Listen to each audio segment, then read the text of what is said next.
What does it feel like to have lived for tens of thousands of years? For him, this question doesn't matter since his life is about to end. In a beautiful virtual world, Peng Zhu walks around with a girl named Baba. In front of him are two brats, making the river dark and dirty. Baba comments why anyone would wash charcoal in the river and can it even be washed cleaned. This time, the brat asks how would they know if they don't try. Peng Zhu answers he has never seen anyone manage to wash the black off the charcoal despite living for 880 years, and the brat's imaginations are really wild.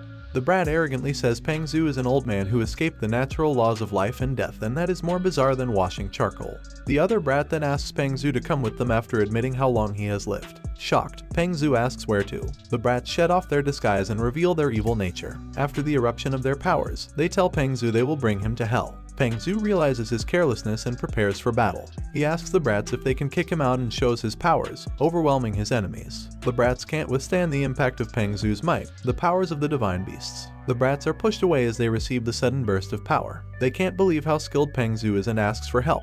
Peng Zhu hears them and realizes they are asking for his wife's help. Suddenly, his wife betrays and blackmails him into destroying his real body. Peng Zhu realizes his wife is an enforcer and was in disbelief. The brats get their chance and strike Peng Zhu, who was frozen in place. They showed their full might, knocking Peng Zhu away. This time, Peng Zhu is thoroughly defeated. In the real world, Sun Ran wakes up. Here, he is an underclass who only has faster reaction speed and exceptional looks. He has congenital heart disease and might die at any moment. He believes no one would know he is a big shot in the virtual world and that he is only a tragedy. There are more than 30 billion humans living in the entire Solar System Federation. To avoid unrest, the Federation developed virtual worlds to allow mankind to experience new lives and reduce dissatisfaction in the real world. Thus, 10 years ago, the first virtual world, Earth OL, was born. Sun Ran entered the world at the first chance. With his superior game experience, he found the extremely rare divine artifact, the Jade Butterfly of Creation. He successfully reverse-engineered the raw data of the divine artifact and obtained the highest level of administrative rights in Earth OL.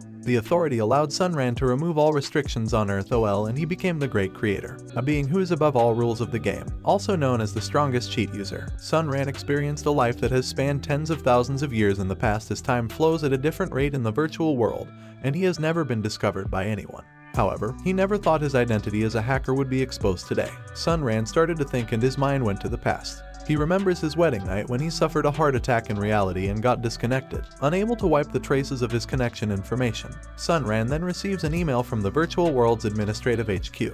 After opening the email, he saw the lists of crimes he committed and the corresponding punishments. For the first crime of destroying the balance of the game by living more than 800 years, Sun Ran is required to pay more than 900 million credit points. For the second crime against the opposite gender, having 49 wives illegally, Sun Ran is sued by only 46 of them and he is required to pay more than 8.6 million credits. The central AI determines he is incapable to pay and will be monitored all the time. Realizing there were wives who did not sue him, Sun Ran asks for their names. However, due to the confidentiality agreement, their identities cannot be revealed. Sun Ran puts down his virtual equipment. He sits in his chair and pondered how grave his situation is, discovering the risk of pulling stunts in the virtual world has increased several times. The central AI is the core of all artificial intelligence systems on the planet and its controls are extremely powerful. Sun Ran is having a mental breakdown for the AI is forcing him to his death. In the past, Sun Ran could not even get the most ordinary jobs. He cannot take on the work because of his physical condition. In the end, he can only be a male escort.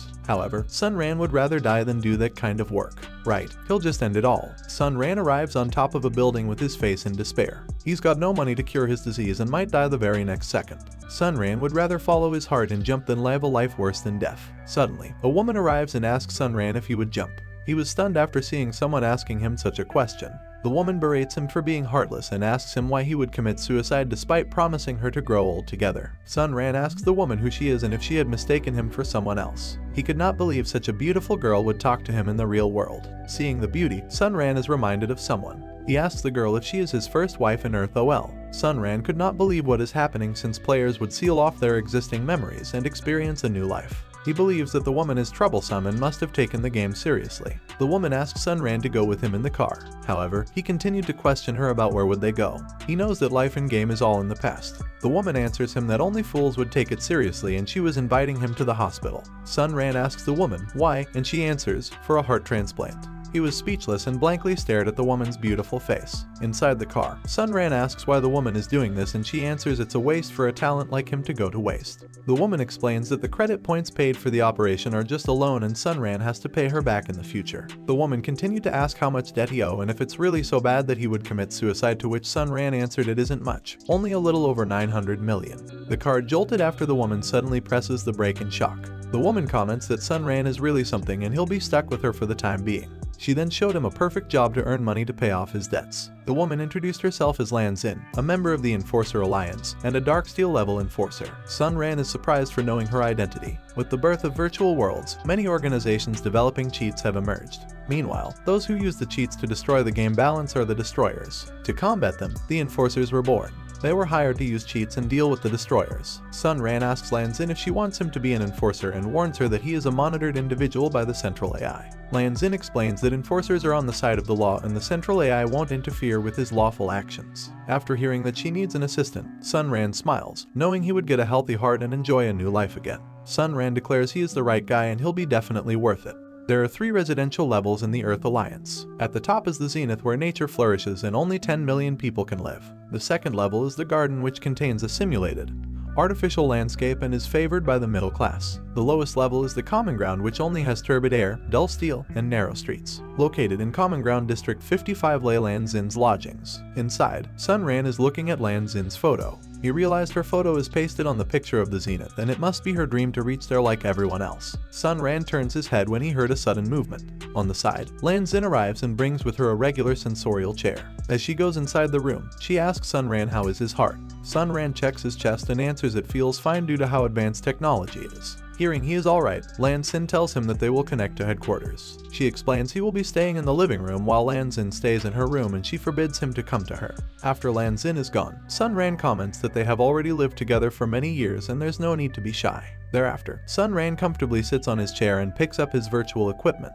He initiated connection, completing the analysis and acquiring the permission. After completely logging in, Sun Ran is teleported in a wide grassy field. He is mesmerized to see the otherworldly structure in front of him. Lan Xin explains it is the Enforcer Alliance's headquarters, the Rubik's Cube of Order. She further says that there are more than 5 million permanent enforcers in the Alliance and they maintains the balance of each virtual world. Sun Ran thought the majority of the enforcers are doing their job for a bite eat and those at the top are not really skilled. Lan Xin introduces her team as Rose of Thorns with 3 members and Sun Ran will be the 4th. While they walk, Sun Ran asks why does Lan Xin still need him. Lan Xin says she needs someone really good and she welcome an experienced and skilled player like Sun Ran. Sun Ran smiles and proclaims she has recruited the right guy. Unfortunately, Lan Xin doesn't like being called intimately and berated Sun Ran for his shamelessness. As they arrived, Lan Xin warns Sun Ran not to hit on her besties and she would not allow him laying his hands on them. Sun Ran opens the door and takes a peek. He was surprised when he discovers he knows the people inside the room. The girls warmly greet him and they're happy that he finally arrived. Lan Xin calmly introduced them to Sun Ran.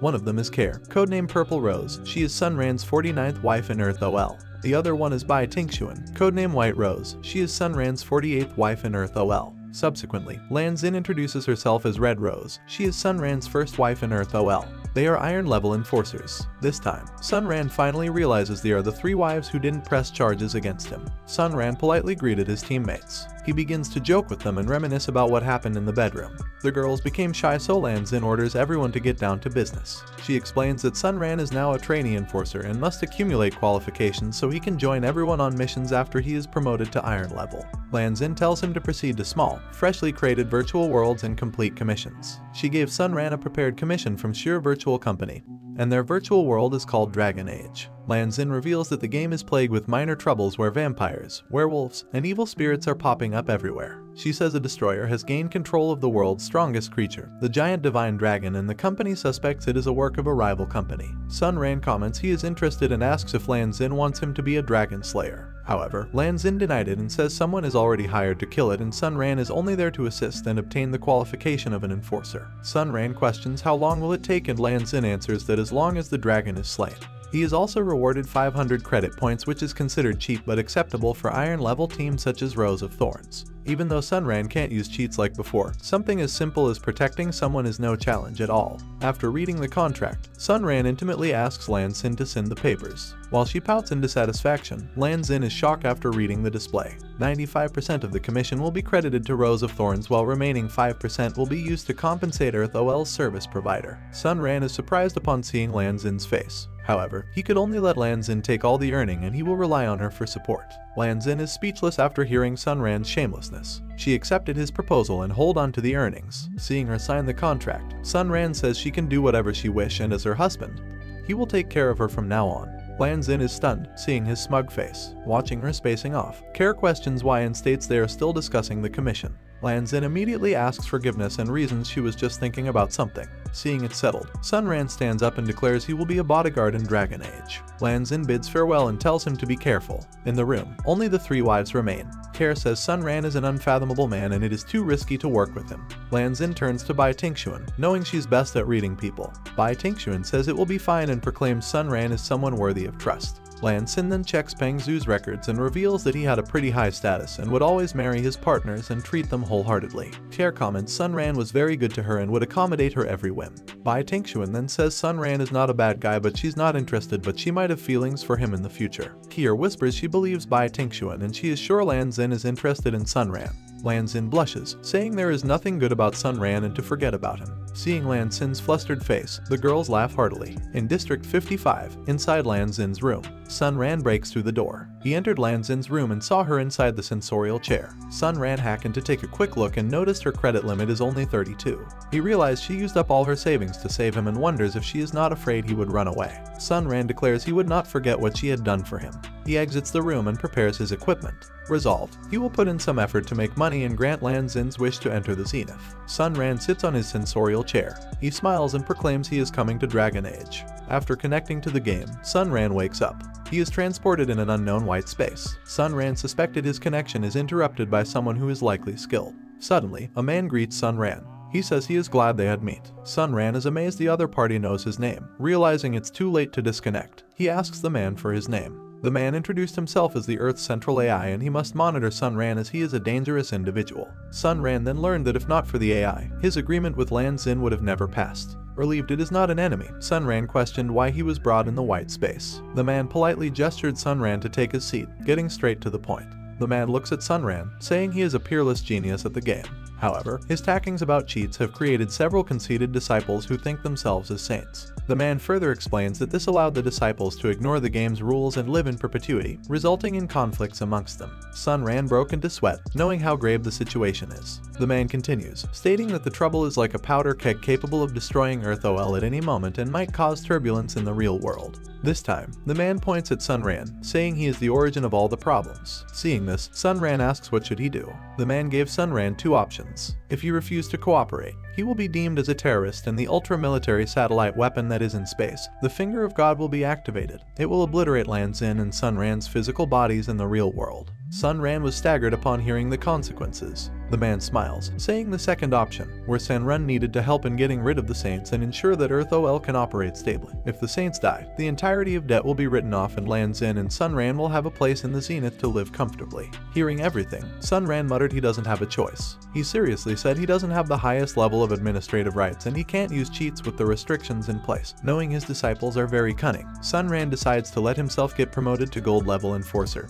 and enter Earth OL to avoid alarming them. Finally, he asked the Central AI to cooperate with him, in which the AI gladly accepts. The Central AI informed that it will tamper with the purchase records and legalize cheat engines that Sun Ran can use. To avoid any unwanted situations, the flow of time in Earth OL was slowed down and the Central AI gave Sun Ran a year to prepare, equivalent to 100 years in Earth OL. Sun Ran acknowledged the situation, knowing that if he wants to become a gold-level enforcer, he must complete his Dragon Age mission and obtain qualification first. A while later, Sun Ran's legal status is confirmed and a portal for Dragon Age has emerged. Before entering, Sun Ran is reminded of the virtual laws and discovered he could only use cheats that are level 1 and below. With excitement, Sun Ran entered the portal. He is teleported in the middle of a forest. Sun Ran was suffering injuries and grunted in pain.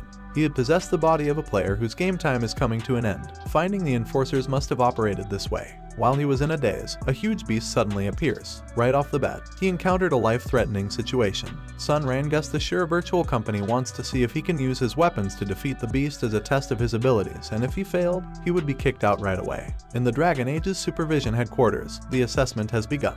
While many have failed in the assessment, Dragon Age's chief inspector, Chen Encheng, calmly looks at the proceedings and knows it's not easy to become an enforcer. In the forest, the weather is extremely good. Sun Ran threw away his bow, recalling that mages exist legally in this world. Knowing that is the case, Sun Ran started experimenting. In the headquarters, Chen Encheng saw Sun Ran and thought he was playing dead and must be a useless piece of meat. It was then he realized he was wrong. Sun Ran was finished, calmly proclaiming he will make do with the generic cheat he just created. The beast was ready and pounced against him with incredible speed while Sun Ran stayed unafraid, standing still like a statue. As the beast arrived in front of him, Sun Ran remained unmoved. In the headquarters, the woman asks Chen Encheng if the kid has been scared silly, but he only asked her to be quiet. His gaze was on the display, analyzing if Sun Ran is an idiot or a pro. Sun Ran evaded the beast while the rune he laid was activated. The beast's eyes widened in surprise. The level 1 magic frost rune bloomed and threw the beast up in the air. The fight continues and Sun Ran activated level 0 magic, Ice Sting. However, the low-level skill is easily dodged and the angered beast attacked again relentlessly. Sun Ran ran as he was chased by the monstrous tiger, thinking it was stupid. While Sun Ran was in palm's reach, the beast fell into his trap. A magic circle was activated while the beast was inside it, incapable to move. In just a blink, the beast was frozen while Sun Ran covered himself from the monstrous roar. The people inside the headquarters were shocked after seeing Sun Ran's display of moves. Chen Encheng asked his assistant to look Sun Ran up, for he is skilled and had adequate understanding of the cheats. The assistant readily agreed. In the white space, the central AI was staring on his display. It shows Sun Ran's information, modified by the central AI. Back in the Dragon Age headquarters, the information of Sun Ran is displayed, having a clean record and a skilled magic user. Thereafter, Chen Encheng discovered there are only Sun Ran and 2 others out of the original 400 people.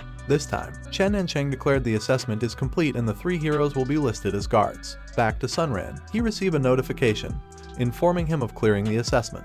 He is also informed there were 2 others who passed. The first one is Ram, who is a warrior from the Warrior Guild. The other one is Jasmine, who is an illusionist from the Mage Guild. Sun Ran then switched off the display. Now, the official commission will begin. Sun Ran stood atop cliff, overlooking the sea. Beyond the sea is the territory of his upcoming enemy, a dragon, controlled by a destroyer, deemed as an invincible entity by the players of Dragon Age. Dragon Age is a small world with 3 dragons for the players to slay and obtain glory. Sun Ran's mission is to head for Cloud City and assist Baron Charlie, a bronze-level enforcer, to get rid of the destroyers controlling the dragons. Realizing the communication is intercepted, Sun Ran immediately interrupted the connection. Knowing the Sure Company is way too green, Sun Ran decides to warn them for their unsafe operations. Meanwhile, the people in the headquarters are startled, seeing Sun Ran's strange actions. After their connection is rejected, Chen Encheng decides to check Sun Ran's situation. In the forest, Chen Encheng saw words, informing the headquarters about the danger the enforcers were in. His face turned grim. Chen Encheng commanded to focus on monitoring the Cloud City. At the same time, Cloud City is in a sea of fire, raging like an inferno, and above it is a dragon, spewing disaster everywhere. Cloud City is under attack. The people were helpless as they watched their friends get fried by scorching heat. Back at the headquarters, everyone is in a panic, searching for Charlie, who is supposed to battle against the destroyers. This time, they receive a message, recommending a passive observation to avoid exposing them. Chen Encheng gritted his teeth in anger, knowing he had been careless. With resolute voice, he commanded to prepare the divine punishment and they would blast the dragon apart. As they prepared, a bit of time is needed and it's recommended for an enforcer to cooperate to increase the chances of dealing a fatal blow. Right then, they found Charlie's whereabouts. In the Cloud City, the dragon continues on its rampage. They could see Charlie, hiding behind a wall in the building nearby, waiting for the right moment to attack. Seeing this, Chen Encheng is distressed, knowing Charlie only had the strength of his body in real life. The dragon continued to rain down fires everywhere. A squad fights back, launching arrows as a counterattack. However, the dragon's defenses were outstanding. In retaliation, the dragon burned the archers into a crisp. Charlie saw this and knew their effort was useless. The divine punishment is not ready, but enforcers can't remain cowards. Charlie has to take down the enemy. The dragon flew towards the building where Charlie is hiding. This time, Charlie came out of his hiding place. However, all he saw was an empty sky. Suddenly, a dragon roar was heard and the building crumbled on its weight as Charlie struggled under the falling debris. The dragon towered everything. It breathed fire and satisfaction after the chaos it had spread. Amidst the destruction, a hand grabbed at the edge of the tower. Charlie is dangling on the tower. Below is a sea of fire. He got nowhere to go but up. He gritted his teeth in anger. Unfortunately, the tower finally gave up. It crumbled as the dragon flew away. As Charlie fell, he realized the dragon had not discovered him yet. With his courage, Charlie brought his feet up. He charged towards the dragon, holding his sword for a sneak attack. The dragon was clueless, not until Charlie appeared within its reach. However, it was too late and Charlie had already swung his sword. The dragon was beheaded as the sword flashed on its neck. Charlie stepped on the dragon as it fell. He returned to what was left of the ruined tower. One by one, the people emerged from their hiding spots. They pointed at Charlie as they saw the head of the vanquished beast. On top, Charlie stood valiantly as the people cheered on his heroic deed. His effort paid off. Back in the headquarters, Chen and Sheng cheered after the victory. The divine punishment will be on standby for the remaining 2 dragons. They discussed the casualties and the availability of resurrection. More than 100 players as losses would be bearable and Chen and Sheng would compensate them with game time. As he was making a decision, a report about the 3 trainee enforcers came. The warrior was stabbed to death. The illusionist has escaped with her illusion arts. This time, the assistant was shocked as she saw Sun Ran being ambushed. Somewhere, the Skull Army was summoned. Standing heroically, Sun Ran alone faced the army. The necromancer arrogantly asked him if he would commit suicide or accept a ride to hell. However, Sun Ran smiled confidently, casting spells to prepare for a fight. The necromancer roared in laughter after seeing Sun Ran's low-level spells. He had level 2 staff to enhance his strength. How would Sun Ran fight him? His army alone would tear Sun Ran to pieces. However, Sun Ran was unafraid. He launched his spells as the army attacked him in a frenzy. A skeleton sneaked an attack which Sun Ran noticed as if he had eyes on the back of his head. Sun Ran jumped and left a rune in his position. The spell activated, freezing some of the skeletons. While in the air, Sun Ran conjured more spells. A freezing tornado appeared and a rain of ice fell from the sky. Sun Ran stepped on the crystal of ice. Below him laid his defeated enemies and the shocked army of skeletons. His skeletons were brittle, but it would be difficult to fight an army. However, Sun Ran could continuously cast Ice Sting and did not look a bit tired. Unfortunately, puny ants won't be able to struggle for long as the necromancer finally summoned his champion. A huge hand appeared from the deep pit. A giant stood tall as an aura of death surged from it. Sun Ran knew it was a level 2 giant. The grounds trembled after the giant started running towards Sun Ran. Its skin is tough. Sun Ran's magic could not deal a bit of damage. With one swing, the crystal of ice was reduced to pieces. Sun Ran jumped and dashed backwards. He was encircled by an army of skeletons. Sun Ran continued his attacks, leaving runes for traps while he ran away. Rune trap after rune trap, Sun Ran fought calmly. Faced with the giant again, Sun Ran prepared another trap. As the giant approached, prepared to swing its bat, Sun Ran's spell activated. The giant's foot was frozen in place. Back in the headquarters, Chen and Sheng could not believe Sun Ran's moves. He wanted to see how far could Sun Ran fight with his low-level spells. Back to the fight. The necromancer laughed at how futile Sun Ran's struggles were. However, Sun Ran calmly smiled and dashed towards the necromancer. This time, the necromancer began to run as he realized Sun Ran only wanted to hold the giant to kill him first. Sun Ran fired a barrage of ice stings toward the necromancer. However, his attack was blocked. The necromancer sacrificed his summons to save himself. Sun Ran's attacks continued while the necromancer crawled and hid behind a huge rock. The necromancer wondered if Sun Ran was casting ice stings or a sniper rifle. However, he was confident in the remnants of his army and the giant.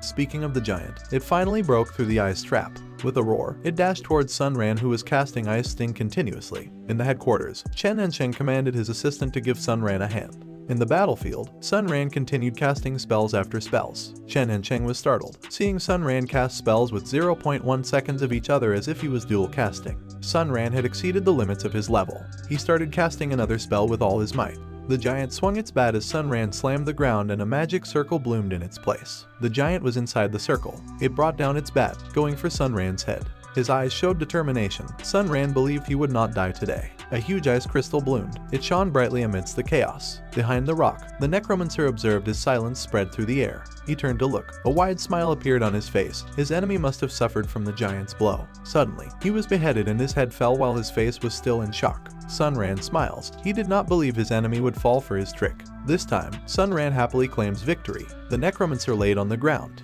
His summons, the skeletons and the giant, began to fade away. In the headquarters, everyone celebrated Sun Ran's victory. Chen and Sheng is amazed by Sun Ran, the living embodiment of an ice mage. Sun Ran looted the necromancer and discovered nothing good. The level 2 staff he obtained was enough for him. From now on, he would not injure himself when casting spells of level 2 and below. It was a pity he did not have a legal level 2 spell to be able to use the staff to the fullest. As that thought came to mind, Sun Ran was notified. He had been granted level 2 permissions, and with Sure Company acting as his guarantor, He is now promoted to an Iron Enforcer. He had a basic commission fee of 2,000 credit points, and the mission contribution evaluation system had been activated. It was a wonderful system that only enforcers had access to, and the AI would be used to evaluate one's contributions. The higher his contribution would be, the higher the commission fee he would get.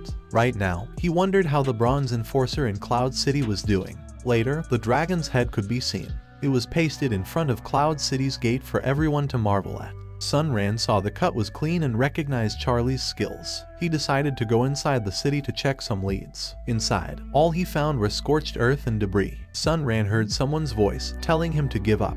He immediately activated Golden Gaze, a level 1 support skill, allowing him to see through illusions. The girl, clueless that her illusion was seen through, explained she had already searched the area. Everything was burnt down, leaving not a single lead. Sunran introduced himself as Russell, his in-game name, and asked the girl, who was hiding nearby, to show herself if she wanted to say something. The girl silently showed herself. She introduced herself as Jasmine, an escort guard like him. She said Charlie was a Bronze Enforcer, and if he wanted to go into hiding, he would not leave a single trace. Sunran agreed with her, concluding nothing of value was left. They decided to go, and as they were both tired on their journey, they decided to find a place to rest. Later, they entered a building. Inside, Sunran ordered 2 meals. Jasmine approached Sunran, whispering why he was openly asking about Charlie along the way, and exposing themselves in a crowded place. She emphasized the dangerous hordes of assassins hired by the destroyers to watch them. Sunran told her to relax because there were many guards on duty in the city at this moment. He believed the assassins would not attack in a public place, and if the assassins moved to kill them, there would not be any problem if they respond carefully. All he had done was to give Charlie the signal they were out here and wait until Charlie came to them. Despite his assurance, she was worried, unsure if Charlie would come. She believed that the longer they waited, the more dangerous it was and the assassins would arrive later. Sunran calmly told her the assassins had come a long time ago,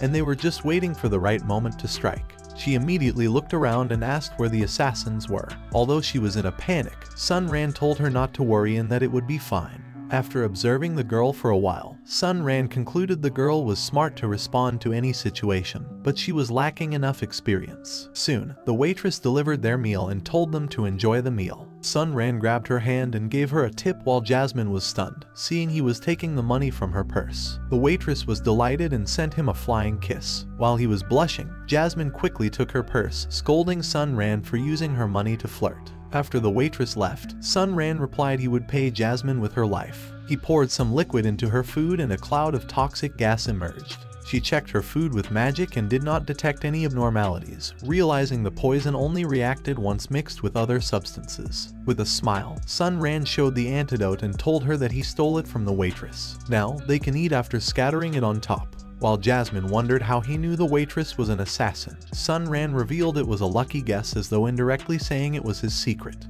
At this moment, a hooded figure walked in. He stepped towards Sunran's way. Both of them immediately noticed the approaching figure. After lifting up his hood enough for them to see, he introduced himself as Baron Charlie. Sunran replied it was an honor to meet him and introduced himself as Russell, and as soon as he introduced Jasmine, she immediately slammed the table as she stood from her seat. She was suspicious of the man who appeared out of nowhere and requested to prove his identity. Baron Charlie then asked Sunran to let her know how to confirm his identity. So Sunran started to mention that a person with a shrouded face arrived at the bar. However, no one was curious about him and the boss did not give him a second glance, indicating he was a regular. A mysterious person in Cloud City who made a beeline for them was none other than Charles. Hearing his answer, Baron Charlie could not help but compliment Sunran.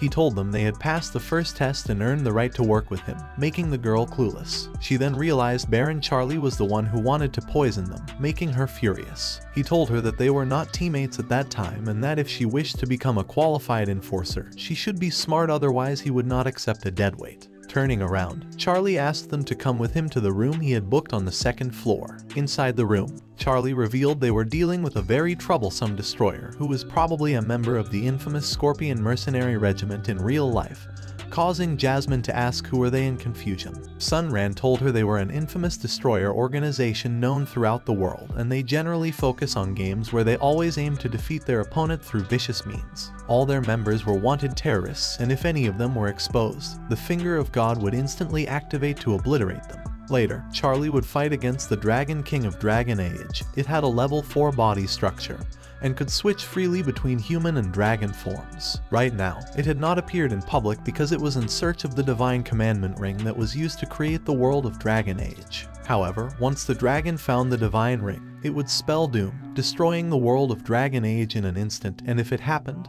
their mission would be deemed an utter failure. Shocked, Jasmine asked why they allowed the item to exist. Charlie explained he did not know either, and it was probably a result of a moment of folly on the game company's part. Sunran thought there was no way to destroy things made with the game's data. Just like the Jade Butterfly of creation of Earth OL, the one who obtained the ring would gain the highest administration rights, making them the strongest individual in that world, capable of controlling everything. Right now, they have two options. The first was to annihilate the Dragon King with divine punishment, but it required the cooperation of more people, and the three of them were far from enough. Their second choice was to find the Divine Commandment Ring that was used to create the world and use it to defeat the Dragon King.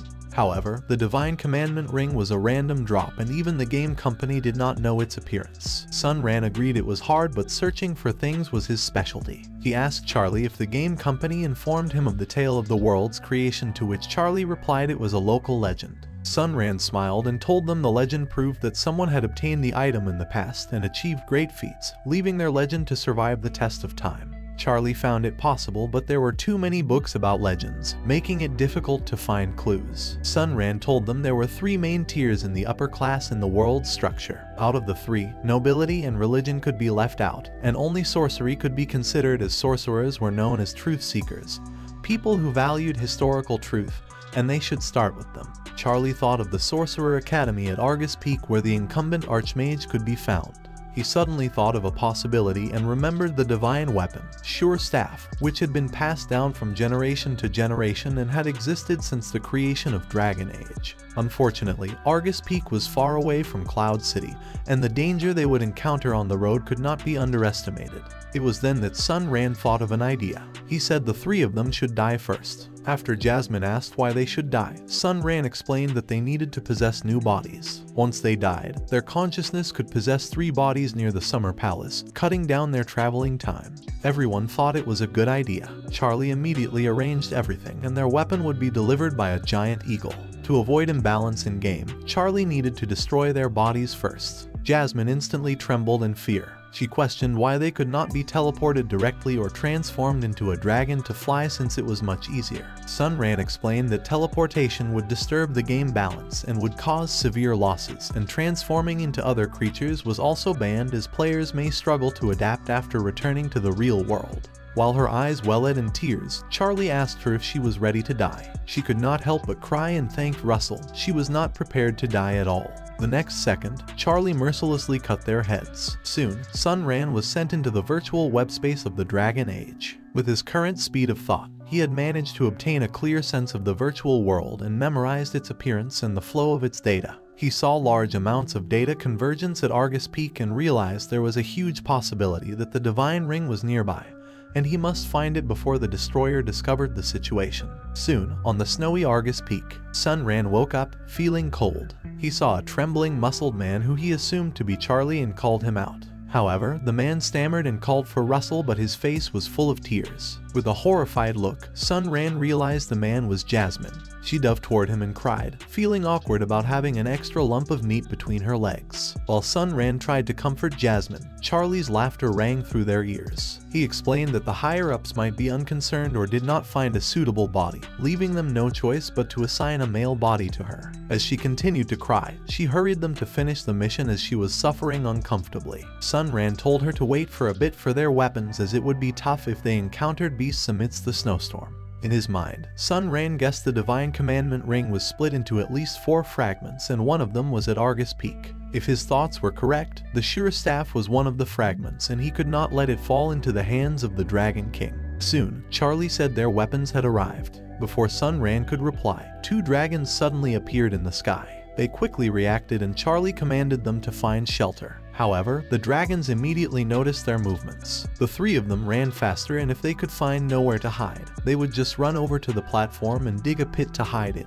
As if knowing their plan, one of the dragons, the Dragon King itself, emitted a terrifying roar. The next second, an avalanche had been triggered. In the headquarters, Chen Hansheng found out that their plans had been leaked and the destroyer-controlled dragons had appeared at Argus Peak. Chen Hansheng realized the destroyer had exceeded his expectations. He hoped everyone could keep their lives. Jasmine kept on screaming at the top of her lungs. Charlie told them there was no escape, but if they could keep their bodies safe, they could be revived. He noticed Sun Ran digging the snow. He told him he was dreaming, as a snow pit dig in a short amount of time would not be useful. Despite hearing the words, Sun Ran continued digging, and soon, he was finished. At this moment, the avalanche crashed at them like a tsunami. Even Charlie was helpless in this situation. As soon as the avalanche stopped, none of them were found. It did not take long for the snowy peak to calm down. The Dragon King commanded the small dragon to guard the enforcers' corpses and to kill them over and over, no matter how many times they revive.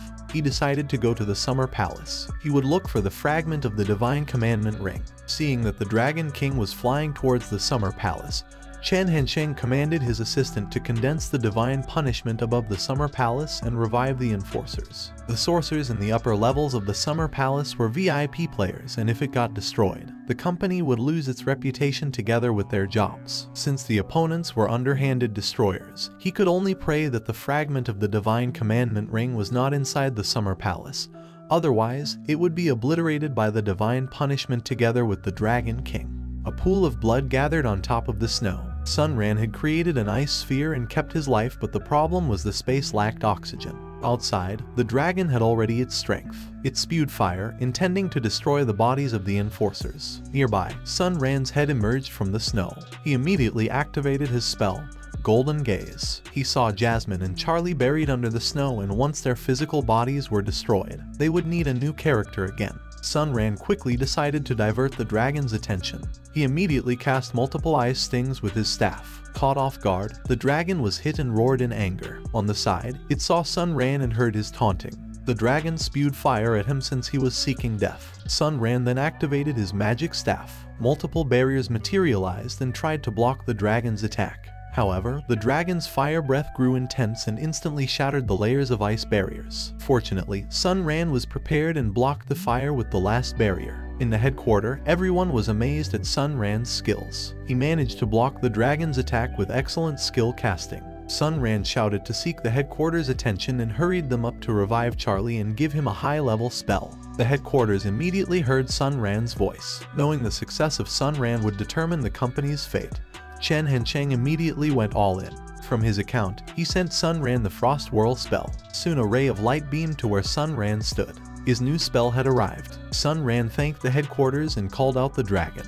He would let it taste his ultimate move. On the other hand, the dragon was notified by the Dragon King about Sun Ran's spell. However, the dragon could only be injured by level 3 spells, but Sun Ran, a level 2 mage, blocked its dragon breath. For its safety, the dragon decided to kill Sun Ran before he could cast the spell. In the headquarters, they saw Sun Ran start to multitask, and they did not believe Sun Ran could grasp a level 2 spell within a blink of an eye. Chen Hansheng knew that a player needed to remember a spell's complicated data structure and undergo a long period of data control training to cast the spell. However, if Sun Ran managed to do all this in just a few seconds, then he had obtained an unprecedented achievement. Nearby, Charlie and Jasmine emerged from the snow.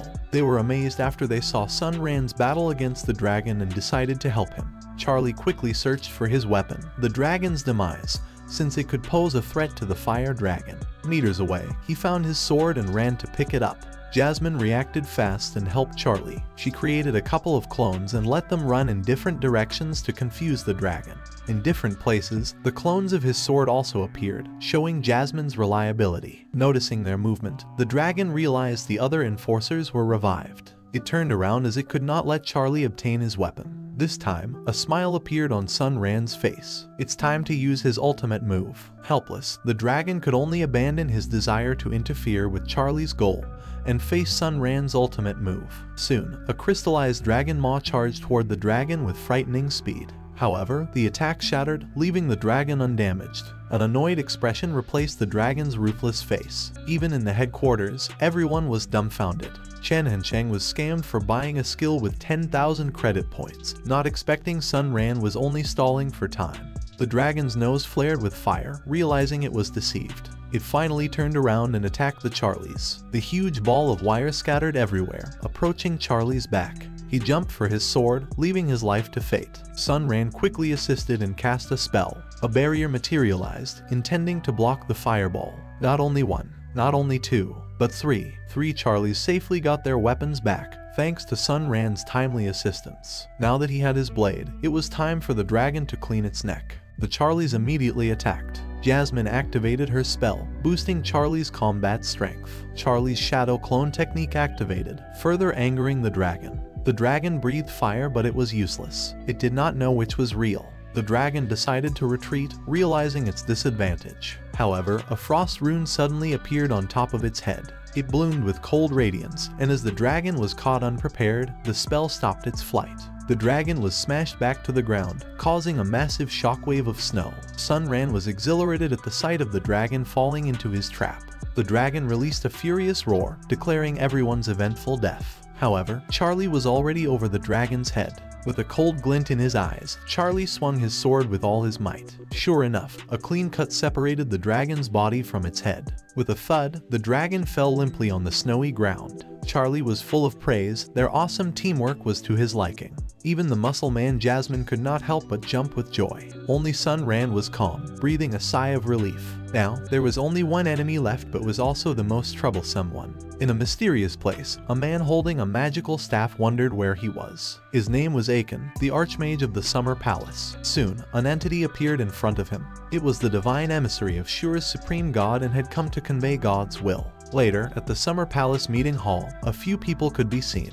At the head of the table, Aiken slowly opened his eyes. Noticing his movement, the people around showed delighted expressions. However, contrary to their joyful faces, Aiken showed a serious face. He told them about the divine emissary and the news of the Dragon King's betrayal of their supreme god. Moreover, the Summer Palace would be attacked and an impending calamity would strike the continent. Everyone was shocked at the sudden reveal, knowing the Dragon King would become the most terrifying opponent they would face. Aiken calmed everyone and told them about the incoming dragon slayers who would lend their support. He waved his hand. The next second, a screen materialized showing the Dragon King's arrival. Aiken immediately commanded to activate the defense formation and everyone must prevent the breach of the barrier. After the meeting, Aiken decided to meet the Dragon King. The people of Summer Palace immediately react. Around the place, more and more of them had gathered. Everyone raised their hands and concentrate their powers. As soon as the Dragon King arrived, the defense formation was also activated. The Dragon King steadily flew above everyone, sending shockwaves with every flap of its wings. It greeted everyone and followed with a bit of farewell. The next second, ominous energy burst forth from its mouth, the Shadow Flame. The massive energy engulfed the defense formation and brought it to the brink of collapse. Everyone held their breaths and tried to keep their calm as they maintained the barrier. Later, Aiken flew through the sky on top of a massive ice bird and confronted the Dragon King. He declared it was not the place for it to run wild. With a snort of contempt, the Dragon King's eyes glimmered with radiance. In a flash, a phantom dashed toward Aiken's way. Through the smoke, someone's foot could be seen. The Dragon King had transformed into its humanoid form. Looking above, he saw the divine punishment in preparation. He needed to enter the Summer Palace first, and once the divine punishment was ready, the VIP player's life and death would be for him to dictate.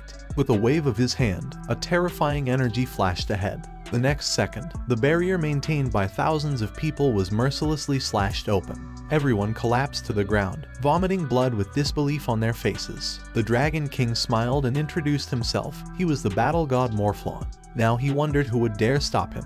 A terrified expression appeared on Aiken's face. Morphlon needed to pass through the time hall first, but once he entered the intersection of the academy, the consequences would be unimaginable. Aiken immediately flew over and was prepared to defend. Inside the time hall, Aiken walked with nervous strides. He must not let the enemy take a step inside even if he had to sacrifice his title as an archmage for it.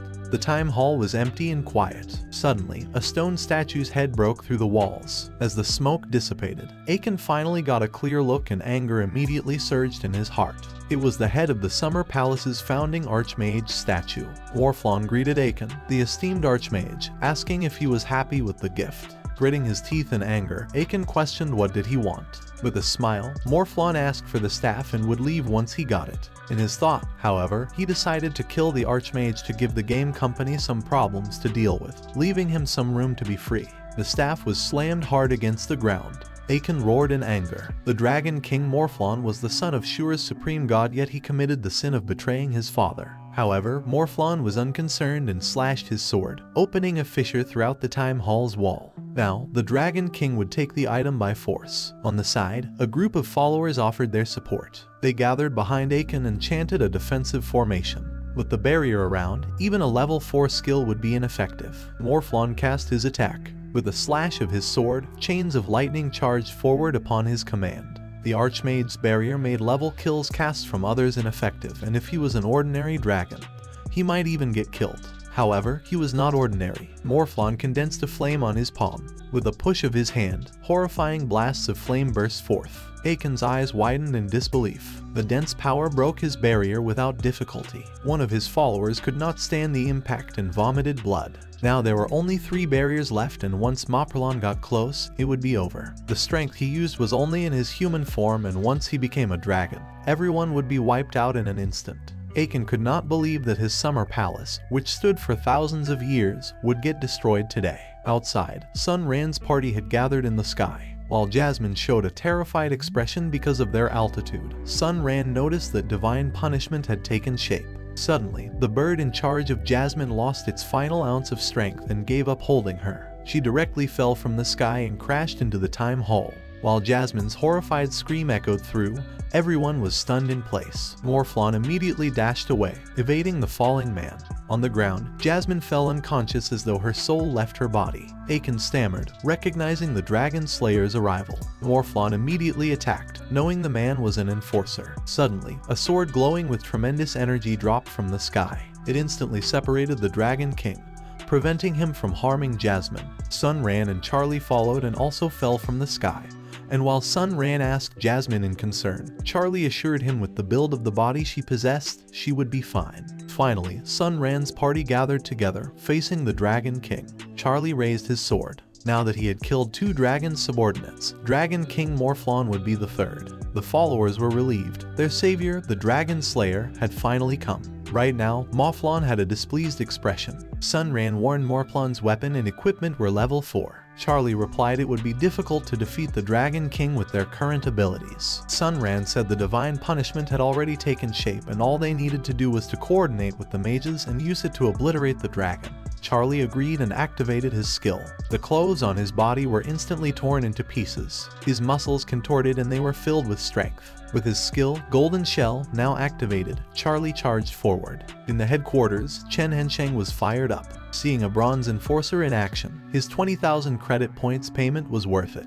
He immediately commanded everyone to monitor all the destroyer's moves. The divine punishment would be activated once the destroyer entered the line of fire. Looking at the screen, Chen Hensheng left Dragon Age's future in Charlie's hands. Akin commanded his followers to hold the Dragon King back. With their support, Charlie charged at Morphlon. On the other hand, Morphlon appeared to be helpless against them. However, when Charlie was near, Morphlon displayed a skill. It was a level 3 skill. Sun Ran warned Charlie to watch out. Charlie was alarmed, but the skill was already thrown at him. Jasmine quickly reacted, activating her illusionary arts. Charlie multiplied. The attack burst through the clone, leaving Charlie unscathed. With a bright smile, he thanked Jasmine and gave her his approval. Morphlon smirked in disdain. The clones were only parlor tricks in front of him. Another beam of shadow flame burst forth from his hands, sending another wave of illusions to hell. Charlie braced himself, unsure if he could withstand the blow. Out of thin air, an ice barrier materialized, blocking the shadow flames. It was Sun Ran's skill. With a wide smile, Charlie moved forward again, not forgetting to compliment Sun Ran's excellence. Everything did not escape Morphlon's eyes. After seeing his ability, he decided to attack Sun Ran first. Charlie was quick to respond. He blocked Morphlon's attack with a swing of his sword. Sun Ran immediately assisted. While he cast multiple frost runes to face Morphlon's attack, Akin continued his suppression. He was amazed at Sun Ran's party's teamwork. On the other hand, Morphlon was starting to get annoyed. Suddenly he shouted at everyone, asking for help.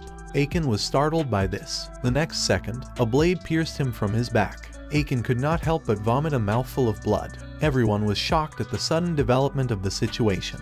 They have a traitor on their side. He was Morphlon's undercover agent. Aiken, who was weakened and on his knees, cast a spell with the last ounce of his strength. The electric arcs shot through the ground and sparks flew everywhere. Aiken did not escape unharmed. Even his followers were roasted. In the headquarters, Chen Hansheng trembled on the spot. With Aiken and his mages now dead, their chance to win seemed bleak. Contrary to everyone's gloominess, Morphlon was happy. His pawn played a critical role.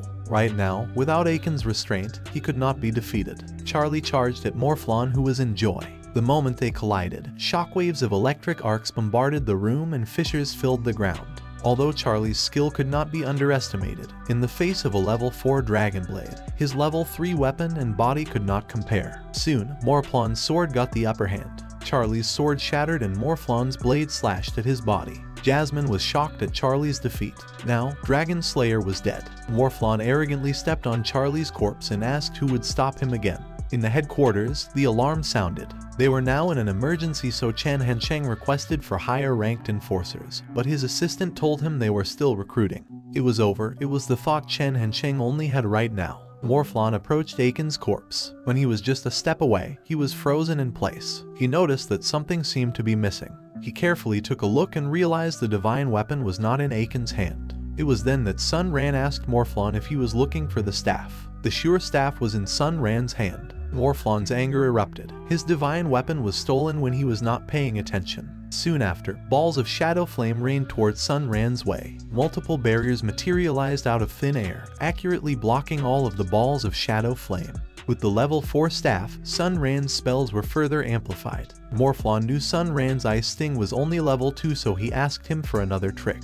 In response, Sun Ran cast huge ice stings. A bunch of them shot toward Morphlon with frightening speed. Although he was unharmed, being hit by 10 ice stings every second made him extremely annoyed. On the side, Jasmine was amazed at how strong Sun Ran was. With his skills, she believed he was worthy of being hailed as the leader of mages. In the headquarters, they were shocked after they saw Morphlon get suppressed by Sun Ran's attacks. Sun Ran's smile widened as he mocked Morphlon for being beaten down by ice stings. However, Morphlon had other concerns. It was that the ice stings would reduce the Time Hall into pieces, and once the divine punishment took good aim at him, he would be obliterated. Thinking of this, Morphlon used his last resort. From where he stood, whirls of energy built up as arcs of lightning vibrated through the air. Soon, he transformed into a huge dragon. It was then that Sun Ran thought of something.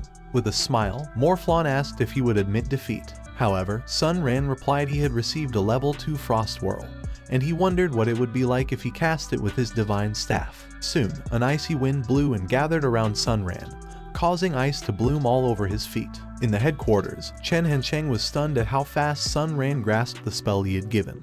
He decided to look up Sun Ran's information. After a moment, the assistant was shocked, finding out that Sun Ran was a genius. By the age of 15, he had already played 15 different games, and although he was not a VIP, he achieved glory in each game. Apart from martial arts, he had mastered all things. Moreover, he was once a great mage in the world of wizardry, which is a silver rank world. Knowing the world of wizardry was among the most complete magic-type virtual worlds, Chen Hansheng believed Sun Ran had some skills as a great mage and grasping new spells would be easy for him. However, Morphlon would not give Sun Ran a chance and directly launch an attack with the intent to kill. But it was too late. A continuous frost whirl was chanted and flew toward Morphlon.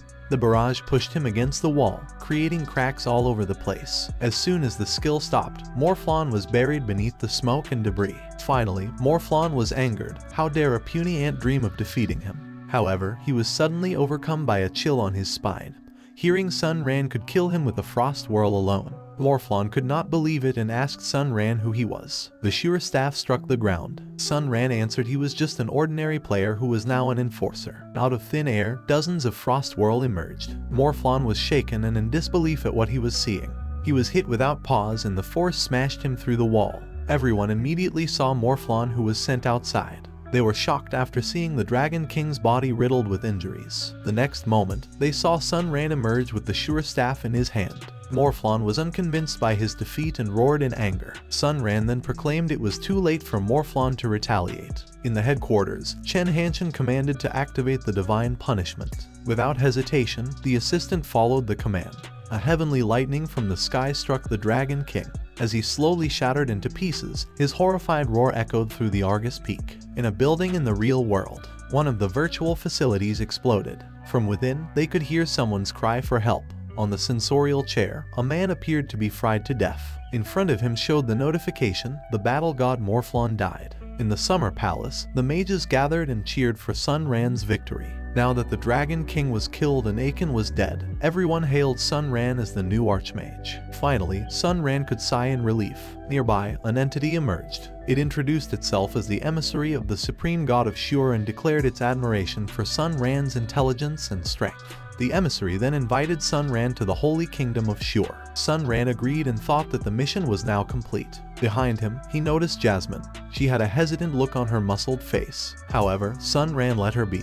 And even though he had a good impression of her, he decided to part since every game was different and separate from real life. Soon, Sun Ran's victory and the Dragon King's defeat were announced to the world of Dragon Age. From then on, Sun Ran's legend was born that would last for eternity. As for Sun Ran, he was teleported out of the game. In a garden mansion, a man watched the news about a gamer's death in a gaming facility in the Common Ground district. The man then connects to the Darknet. After a moment, everyone gathered in the Scorpion mercenary troop encrypted Darknet. Number 1 tells everyone about Number 4's death in Dragon Age and mentions that everyone must have seen the recording of his last battle. Number 3 affirms and asks if they would avenge their comrade. Number 1 tells them to observe since their opponent was a destroyer before he became an enforcer, and could not be underestimated, but Number 3 did not mind his warning, and believed that killing their opponent will be a piece of cake. Number 1 told Number 3 not to be reckless, and he further explained that right now, the security was tight and it would be better to avoid taking commissions for the next 6 months, but Number 3 was unconvinced and believed the enforcers were just a bunch of idiots, and with their 10 years of operation experience, there was no need to be overly cautious. Number 1 turned serious and expressed how they, who were hiding in the shadows, had no right to be careless. On the side, Number 2 agreed, but it only made Number 3 retort in anger since he knew what he was doing. Seeing that no one wanted to conform with him, he decided to go. Without hesitation, his figure disappeared. Back to the real world, Number 3 complained about the bunch of cowardly bastards who were scared of a guy who only had a little talent. Now that no one wanted to avenge Number 4, he would do it himself. In the Common Ground District 55, Sun Ran remained seated in his sensorial chair. After the mission, he received 500 merit points from the Enforcers Alliance, and as a reward for obtaining a legendary evaluation grade, he received 4 times the commission fee, totaling 10,000 credit points. Sun Ran logged out from the game while exclaiming how his heart raced despite the effortless Iron Grade mission.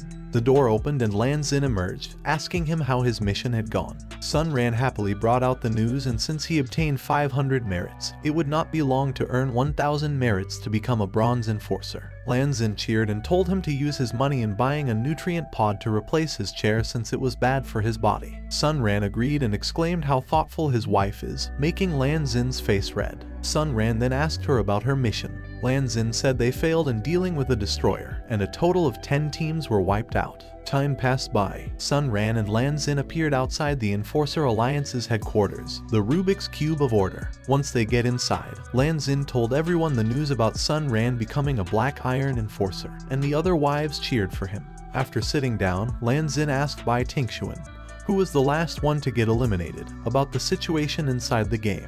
She answered it was bad, and Count Dracula, who was now a duke, had successfully seized the political power of the Duchy of Wallachia, prompting the Middle Ages Gaming Company to hire bronze enforcers for the mission. This time, Sun Ran asked for further details. Bai Tingxuan explained that the world they were dealing with was called the Dark Ages, a fantasy world based on the European Middle Ages, set in the 14th century, and their target was Duke Dracula. During his childhood, he was sent as a hostage in the capital of the Ottoman Empire, Istanbul, and after his rise in power, he inherited the position of the Duke. In the end, there was nothing wrong with Dracula himself, and everything he had done was legal except his fate. Sun Ran was interested and asked what his fate was. Bai Tingxuan explained that Dracula spent enough on the game to become a true VIP noble, and his ending should be when his father got killed by the rebel army. The Duchy of Wallachia got overthrown, and he got sent into exile as a civilian. However, he hired destroyers in the real world to help him successfully seize the title of the Duke in the game. Sun Ran then learned that the destroyers Dracula hired were all from the Vampire Guild. Hearing the name, Sun Ran could not help but click his tongue. Lan Xin asked for an update, so Care checked her display and learned that no team had returned to continue the mission. The Black Iron teams thought that the destroyer had the upper hand and only stronger enforcers had a chance of turning the situation around. Suddenly, she noticed a change in the situation. A solo bronze enforcer codenamed Jing Qi had accepted the commission and entered the game. Sun Ran asked Lan Xin about the commission fee and learned that Black Iron teams were paid 2,000 credit points per person, with 5,000 credit points per person as remuneration due to the troublesome opponent, and additional bonuses would be given based on the individual's contribution.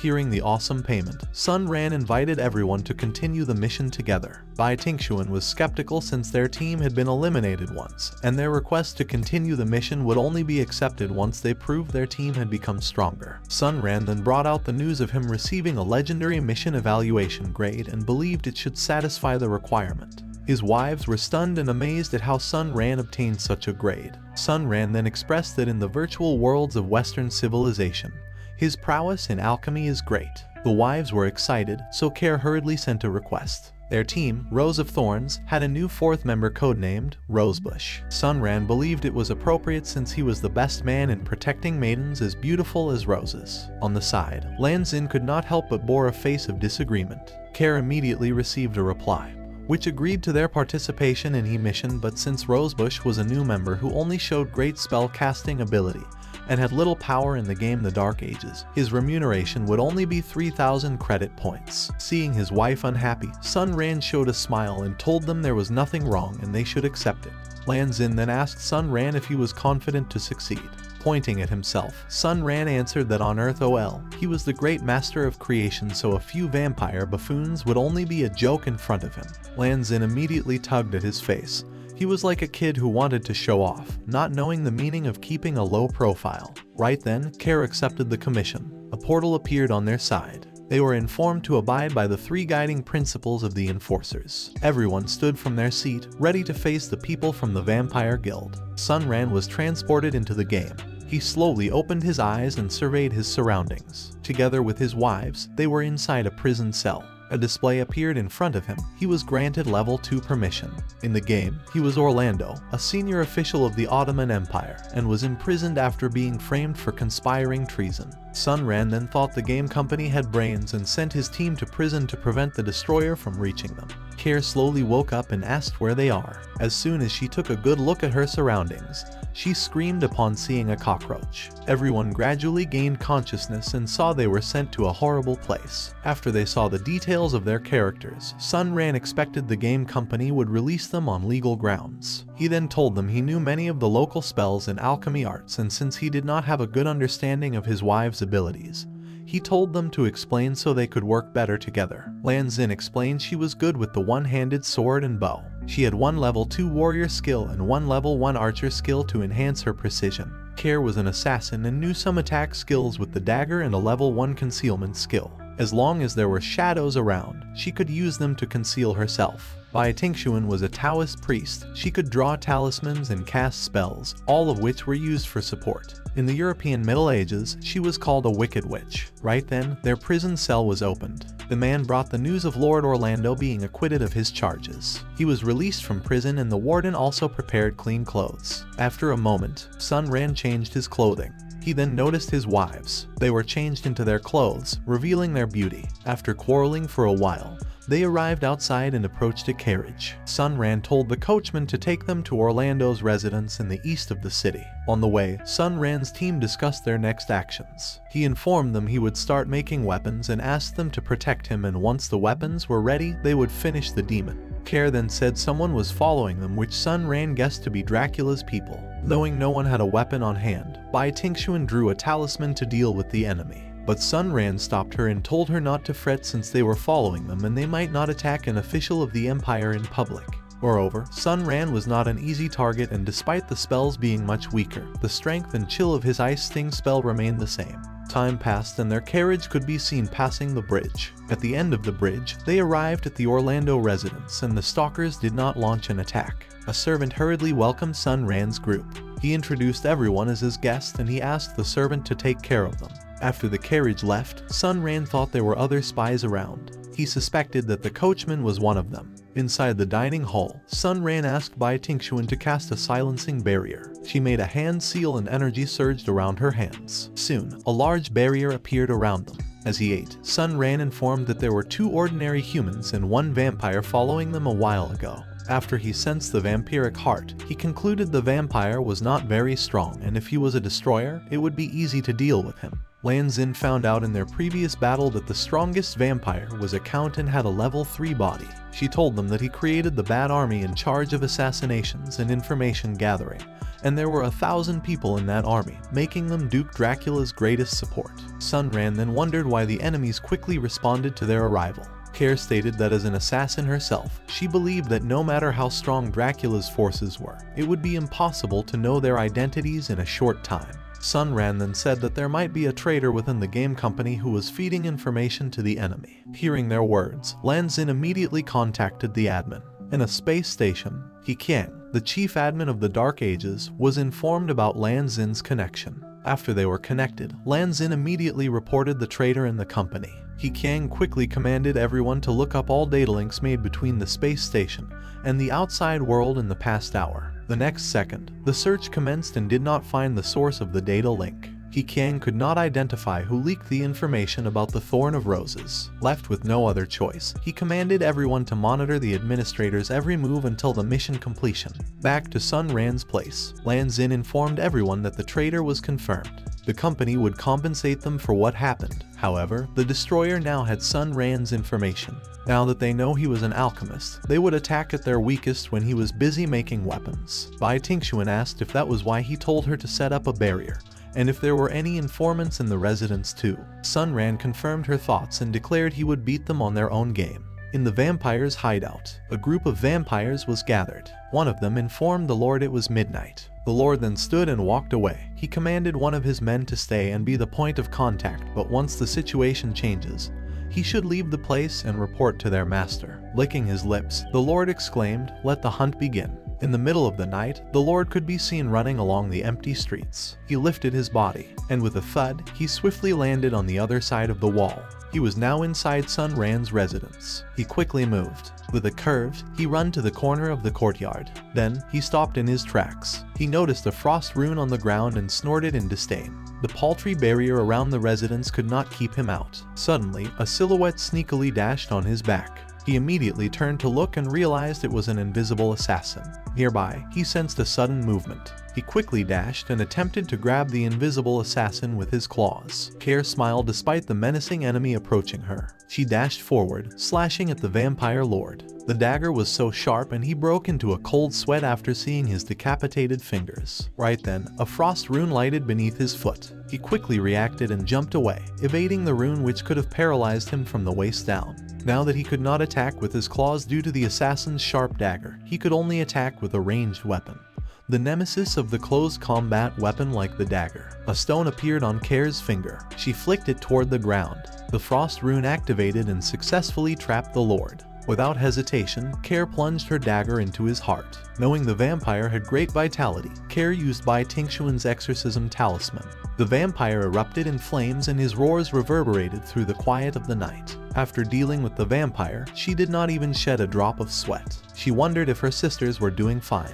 On the other side, Lan Xin activated her sword skill, Gongsun Sword Dance. When Kerr arrived, she was almost finished subduing the enemies with the dual swords enchanted with the burn attribute Sun Ran had given her. After thrusting her blade at the last enemy, Lan Xin asked where was Sun Ran, which Kerr replied she did know. Bai Tingshuan then arrived and informed them that she saw Sun Ran leaving the residence. Lan Xin was worried for Sun Ran's safety, but Sun Ran appeared, bringing another vampire he caught while it was trying to report back to his faction. Throwing the vampire on the ground, Sun Ran asked how many of them were there and who was their leader. The vampire declared he would not reveal the truth and betray his master. Lan Xin then informed Sun Ran that the vampire was low level and must have signed a blood contract, making it impossible to get any information. Sun Ran told Bai Tingshuan to extract the vampire's blood essence and kick him out of the game.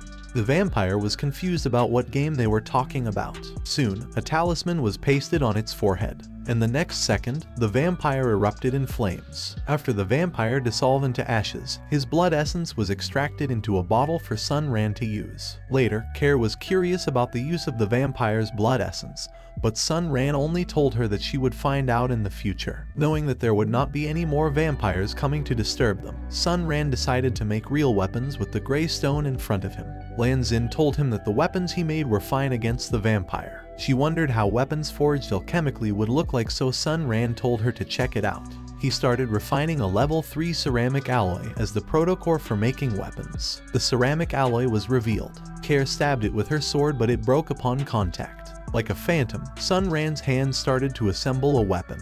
He made a turbo crossbow and gave it to Lan Xin, making her excited to try her weapon out. The crossbow and bolts had a level 3 data structure and could pierce through inch-thick steel plates 300 meters away. The arrows were inscribed with level 3 burn runes and would activate upon contact with the target's body, causing a small pyroblast. Considering the vampire count's strength, he would be blown to pieces on impact. Seeing the statue had exploded into smithereens, Care was excited to have a weapon of her own too. Soon, the sun rose on the horizon. Pastor Grass arrived at Sun Ran's place, which he invited inside without delay. Sun Ran greeted Pastor Grass and thought he came for the vampires last night. Sure enough, he told Sun Ran the vampires who barged in were not ordinary and asked if Sun Ran offended Duke Dracula recently. Sun Ran affirmed with a worried face. Knowing the devotees considered vampires as their enemies, Sun Ran could get their aid to deal with the vampires efficiently. Without hesitation, he asked for help, prompting Pastor Grass to lend his aid. He gave Sun Ran the Dagger of Original Sin, the weapon of the progenitor vampire, Cain. With a high-level enchanted weapon given to him by the game admin through Pastor Grass's hands, Sun Ran could now set off to hunt Dracula. In a forest, Sun Ran's party was on horseback on the way to the Duchy of Wallachia. However, they did not know where the enemy is. Sun Ran then thinks of a solution. He took out a demon-seeking compass he had made, and with its help, they find the vampire they are looking for within the duchy. They immediately proceeded. He then tells Lan Xin to ask where the other enforcer, Jing Qi, is, and while he is at it, he grasps her leg, prompting her to pinch him. Her face turns red, telling him to keep his hand to himself. Meanwhile, Jing Qi is hiding in the sewers beneath the city. The chief admin decides to contact him. He tells Jing Qi to go with the Rose of Thorns for the assassination, but the man declines as he is used to operating solo. Helpless, the chief admin could only rely on Sun Ran's party. After knowing the situation, he wanted to infiltrate the city using invisibility talismans. However, she informs him that the life detection spell is set at the city gate, making the invisibility talisman only effective on their weapon. Eventually, he decides to split up and keep in contact using paper birds. On the way, they encountered a massive pile of dead bodies. They were disgusted at the Duke's dark and twisted heart. 1 kilometer from the city, they went their ways. Sun Ran casually entered through the city gate. Once inside, he discovers the vampires had dominated the city. A bird flew toward his hand. It dissolves and a message appears, informing him of his wife's location. He enters an inn and Lan Xin could be seen sitting on the side. Once he paid for a room, the receptionist tells him to behave, otherwise, he would be impaled by the Duke. Afterward, he went to the second floor and finds a group of men with battered appearances. Lan Xin then points at Sun Ran, declaring she has taken a liking to him so he could sleep with her. Amidst the shocked gazes, he bowed and says it will be his honor. Later, they sat on the corner and discussed about Care's situation, who followed a high-ranking vampire military official. He tells Bai Tingxuan to call her back since there is a probability of a trap to lure her. She agrees and sends a messenger bird. On the streets, a group of knights is searching all over the place for a suspicious person. He informs them that although Care is in trouble, she is not captured yet, otherwise they would not search for her. He then asks them for the weapons which might draw suspicions. At this moment, the knights are climbing the stairs toward them. He tells Bai Tingxuan to act scared and to trust him. Right then, the door was kicked open. A group of knights entered and scanned the room. Walking around, they scolded Sun Ran for kissing in public and decides to go to another place to search. That night, the city was filled with soldiers roaming around the streets. In his room, his 2 wives had already slept. Care then comes on top of him. She happily shows a bottle filled with the blood of the high-level vampire. He asks her if she encountered some trouble. She affirms and says she was about to act and ambush the vampire. However, Jing Qi suddenly appeared and attacked it. The vampire was no match for him, but reinforcements arrive quickly. They shoot arrows at Jing Qi. He was wounded, and although he escaped, the arrows are laced with poison and he will not get very far. After hearing the story, he tells her to sleep. A lively morning came. People are talking about the assassin who is captured and will now receive punishment at the city gates. Bai Tingxuan wakes up and asks what is going on. He answers that the assassin has been captured. Lan Xin wakes up and erupts in rage after hearing the news. On the bed, Care tells it was not her but Jing Qi. A crowd gathered around a raised platform. In there is Jing Qi, slumped on the ground with his hands tied with ropes. The vampire looks at him with a grin, and it urges Jing Qi to be filled with rage. Among the crowd, Sun Ran finally finds the enemy, Count Dracula, but he decides not to kill him since he has no evidence and it will be better if he kills the destroyer first. Right then, Jing Qi was brought toward a stake. Seeing this, the chief admin commands his assistant to kick him out of the game. In the game, he died out of fear, but Count Dracula did not care. He demands the execution of the dead. After Jing Qi's death, Sun Ran decides to search for the destroyer. Using the compass, he discovers the destroyer hiding outside the city. Later, they chose to revive Jing Qi to help them, but they need to recover his body from the spike first. Sun Ran takes on the task and tells them to hide behind a mountain. It did not take long and he recovers his corpse. After learning he was revived, she poked him with a stick. Right then, he sat upright and asks for clothes. But Sun Ran only has for girls. Jing Qi did not mind and with a hint of embarrassment, he asks for a weapon. Sun Ran immediately gave an enchanted dagger to him. Thereafter, they decided to go for the vampire destroyer. Jing Qi agrees and is determined to take his revenge. Later, they arrive at a cave. The game admin gave them the map, but they could not scan the cave due to a thick layer of fog and concluded the possibility of traps inside. When entering the cave, Jing Qi takes the lead. They carefully walk on the path. Before arriving on a corner, he asks everyone to stop. A blanket of fire, activated by a flame rune, blazed relentlessly on the path ahead. Sun Ran leads the way, chants an ice shield to block the fire, and asks Lan Xin to shoot the fire runes. The ice shield activated, clearing the fire away. On the side, Lan Xin shoots with the crossbow. The arrow struck the rune, and the moment it exploded, they hide behind a cave wall. The path ahead is now clear. Jing Qi could only stare at Lan Xin's crossbow in envy. On the way, Sun Ran points at a large hall ahead and tells everyone to be careful. Once they enter the hall, they met a large entity. It was a destroyer golem. It raises its hand and asks everyone not to move. Care wonders what it was up to.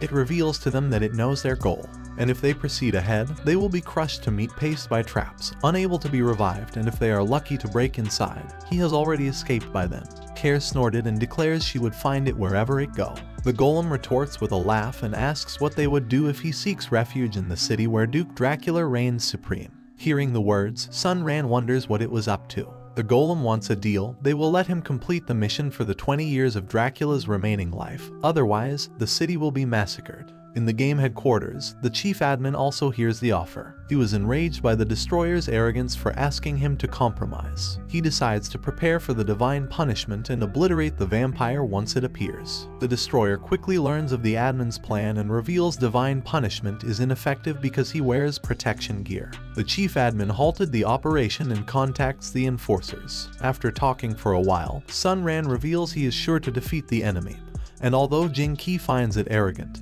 he joins in for the sake of revenge. In the game, Sun Ran says he will back off. The golem laughs and suddenly, his expression changes after seeing Sun Ran's approach. He lightly taps the golem's chest with his staff. Magic circles materialize and the golem was frozen in place. Thereafter, he gains control of it and commands it to kneel. He then declares no one can escape and all the destroyers will be removed from the game.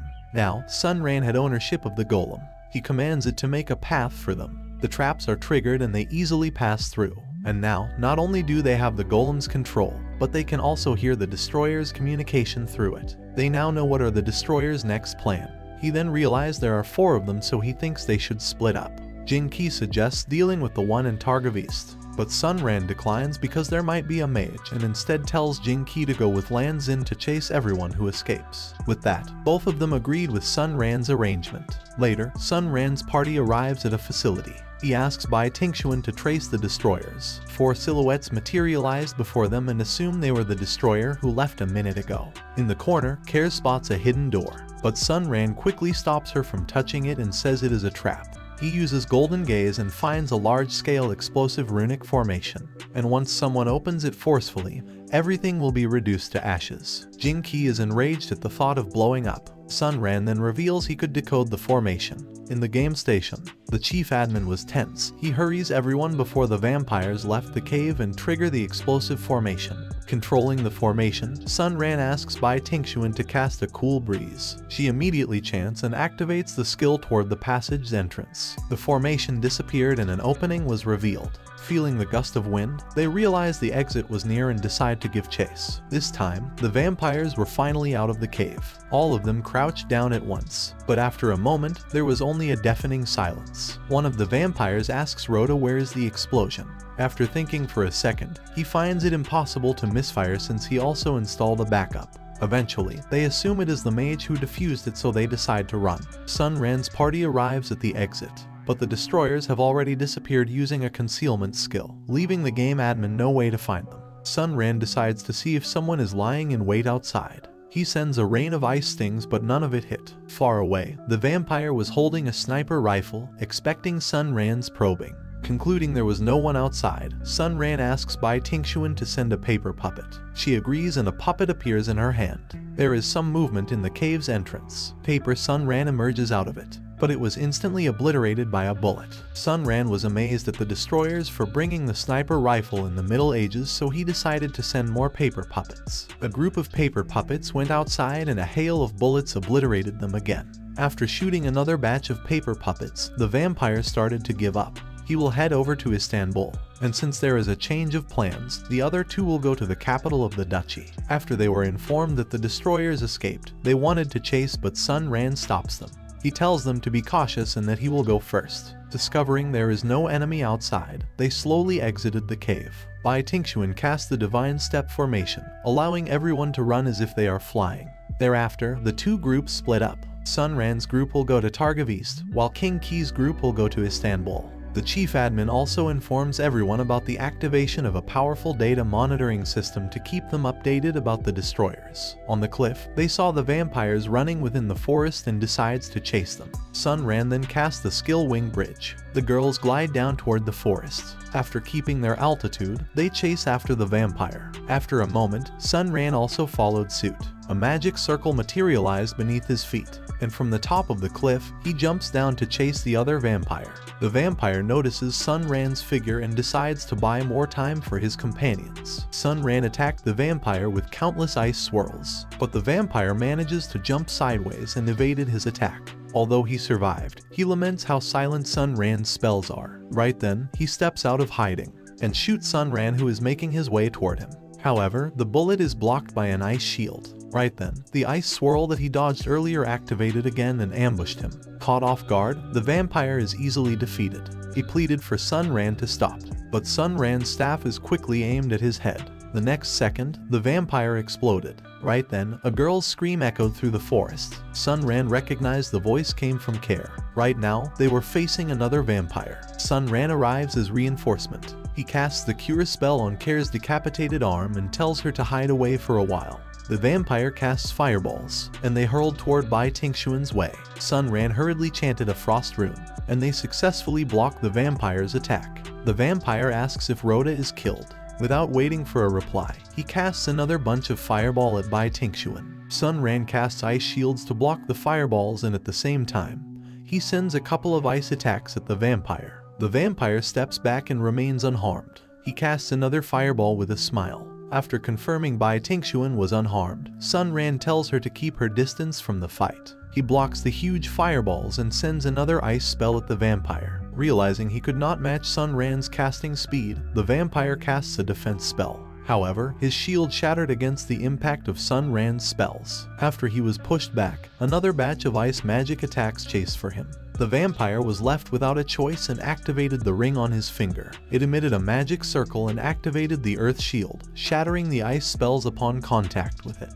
With the shield activated, the vampire launches 3 massive fireballs. He even aims at Bai Tingxuan, who was far away. Sun Ran barely defended against it with his ice shields. He cast another spell called Explosive Heat, and threw it at the vampire. The massive ball of energy erupted and devoured the ground. After the dust settled, the vampire remained standing behind his shield. However, the shield begins to shatter. Sun Ran appeared and was prepared to attack when the vampire gleamed with radiance. Within the blink of an eye, a sniper rifle appeared in his hands, and without hesitation, he shoots Sun Ran. In the game station, everyone in front of the screen thought it was over. However, at that moment, the air seemed to have frozen.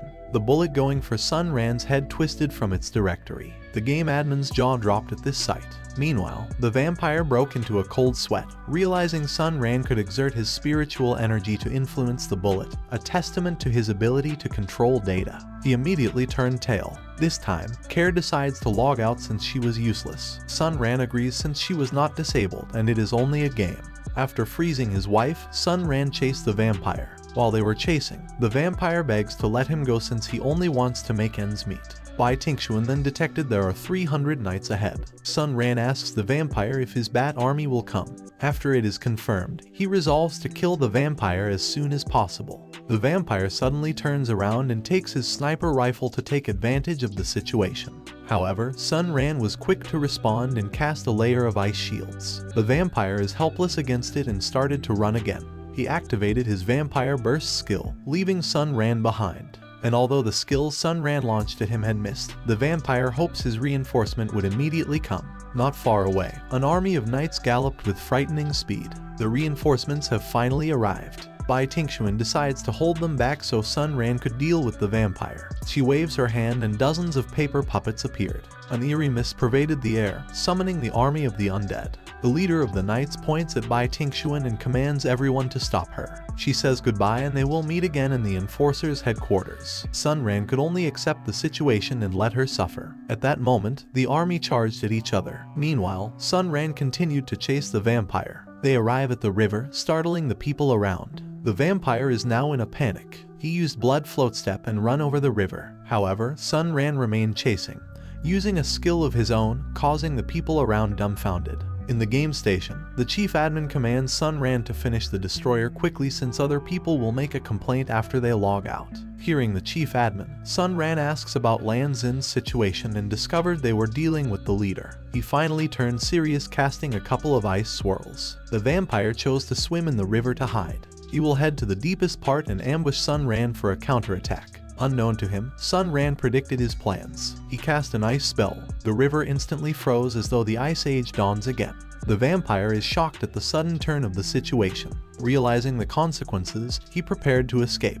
But it was too late. He discovers he is just dancing in the palm of Sun Ran's hand. In the end, no matter how much he struggled, he could not escape alive. This time, the chief admin informs Sun Ran of Jing Qi's death and Lan Xin's injury. Knowing he could not rush over at this moment, he asks about Jing Qi's corpse. The chief admin says Jing Qi's brain is unharmed and wonders if Sun Ran will possess his body. Sun Ran winks at the chief admin, saying he only needs his brain to turn the situation around. A moment later, Sun Ran wakes up in Jing Qi's body. On the side, Lan Xin is facing the leader of the destroyers. The vampire tells her to give up, but Lan Xin retorts that her companions are nearby to ambush him. Hearing her words, the vampire laughs. He just needs to catch his breath, kill Lan Xin, and go elsewhere to escape. Lan Xin points the crossbow at the vampire, ready to shoot at any moment. But right now, the vampire's injury is completely healed. The moment the vampire attacked, Lan Xin also fired her crossbow. The vampire stares at the arrow as if it was very slow. He steps aside, easily dodging it. Right now, he was glad for the change in plans, otherwise, he had met Sun Ran on the way. At this moment, Lan Xin is informed of Sun Ran's arrival nearby. She is asked to drop her crossbow and lure the vampire towards Sun Ran while fighting him with her sword. Lan Xin asks the vampire for a duel, but he underestimates her. In the game station, a worker's abnormal data link is located. The chief admin arrives and quickly stops the traitor. However, she disappears and it was then revealed that the real worker was unconscious and the supposed-to-be traitor was an intruder. After learning the game station's blunder, Sun Ran requested an increase in commission fee, to which the chief admin immediately agreed with the condition that they complete the mission. In-game, the vampire wonders what the meaning of watching out for Jing Qi is, and concludes he might be given another body to ambush him. The battle then starts in a flash. Lan Xin's sword shattered at once as she swung it at the vampire's shield. The vampire chased for her, eventually giving Sun Ran a chance. The vampire halted his advance and dodged the incoming arrow from his side. It was Sun Ran's attack. He controls the crossbow with his spiritual energy, giving the vampire a hard time dodging the hail of fire. the vampire notices his injury has reopened. Right then, the arrow arrives before him, and an explosion erupted with a loud bang. He activated his shield on time and now it is full of cracks. However, he knows the arrows are limited and he only needs to keep on dodging and it will be his win. After his injury got healed, he activated his blood shield burst again.